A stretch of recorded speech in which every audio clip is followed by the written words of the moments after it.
Good morning. Welcome to a special edition of Political Brew. I'm New CENTER Maine's Don Kerrigan, filling in for Pat Callahan. And this week, we obviously have a very sad duty, which is talking about the just personally and professionally shocking news that we lost our friend and colleague, John Richardson, this past week. A huge loss to us at Political Brew, at New CENTER Maine, to his many friends, and really to the state. We're joined by John's Political Brew partner, Phil Harriman, by Joe Bruno, former Republican leader of the Maine House of Representatives, and by former Maine Governor John Baldacci, who was governor when John Richardson was Speaker of the House, and then also hired him to be his Commissioner of Economic Development. Thank you all. Phil, I wanted to go to you first. You and John had a very special relationship on Political Brew. Obviously, this has been a tough thing for all of us. Your thoughts about John? Well, Don, I have to tell you, like everyone, I was shocked and stunned by the news that I've lost my friend, John Richardson. It's been very difficult to sort out how something like this happens so suddenly, and it's a reminder to all of us to make sure you take a moment and tell the people in your life that you love them, because in the blink of an eye, things change. John and I had a very, how shall I say, collegial with a little bit of humor sprinkled in relationship. I'd love to share with the listeners of Political Brew some of the things that we learned about each other off camera. John, like I, was passionate about basketball. We both served as volunteer firemen. In fact, John was seriously hurt in the line of duty, saving someone else's life, and had scars for the rest of his life to show that, even though he didn't talk about it very often. But some of the more humorous things, we would laugh, Pat Callahan and I, and sometimes you, when you sat in, Don, would laugh about John claiming that I was the quintessential Republican businessman, but it was actually John who was the one who had to jet set off our set and get to the airport with no time to spare so he could go to some NCAA basketball tournament or a University of Maryland football game or down to his condominium in Florida. He was the one who really lives more like a Republican. And I have to note here, Phil, that we would get comments a lot from people who loved the fact that you guys were different parties, strongly in favor of your particular points of view, but were able to talk about it reasonably, in a friendly way, and maybe even occasionally reach consensus.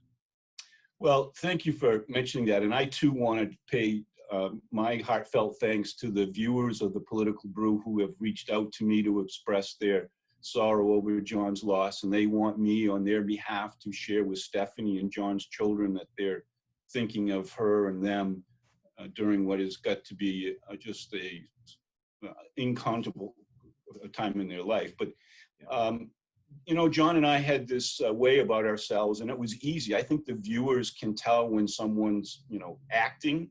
The viewers sense that John and I genuinely wanted to convey to the audience our opinions, our analysis, how the complications of how government works. We wanted to share that with them and do it in a genuine way. And the viewers, as you mentioned, frequently want to weigh in to share how much they appreciate that style. It was genuine. Joe, you were in the legislature as well, and I frankly don't remember how much of the time you shared with John Richardson in there, but your thoughts on John? Well, let me tell you, John and I were in opposite corners. I was the House Republican leader. He was the House Democrat leader. We overlapped for 6 years together, so we got to know each other pretty well. And when we were serving in the corners, people may not know, but there's telephones in the corner for the leaders, and we talked to each other a lot. And whenever we got a long-winded debate, we'd be talking to each other and say things like, "Can you believe this guy's talking for this long about nothing?" And and John and I got along very well. I mean, I only got mad at him one time when he killed a bill of mine that was important to me. But other than that, he and I were on Political Brew when Phil, is gone, and I get to fill in occasionally. And, we still tease each other. I mean, we used to be, it was like we picked up right where we left off, and that was 18 years ago. So, it's nice to have those kinds of relationships with people that you served with. And you don't see a whole lot of that anymore. And it's unfortunate. But, John and I could tease each other about, as Phil said, about being Republican and businessmen. And, but John was doing very well.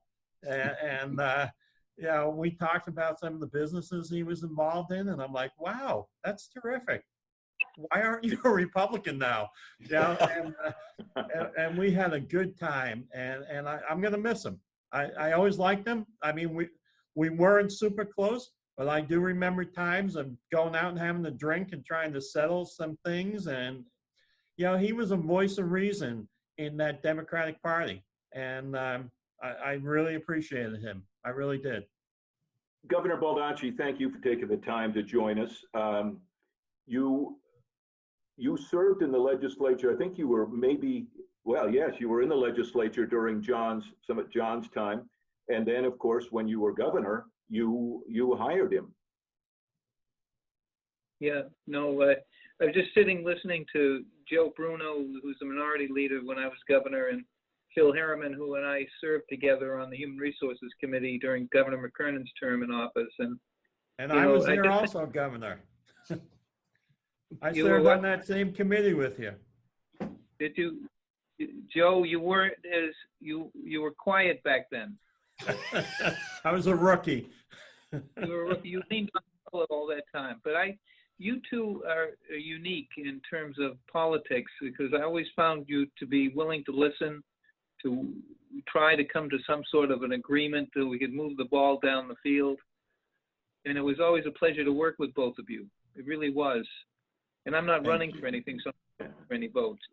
And what about John? Yeah, that's what I was going to say, Don, is John had the ability, and I saw it, being able to galvanize support.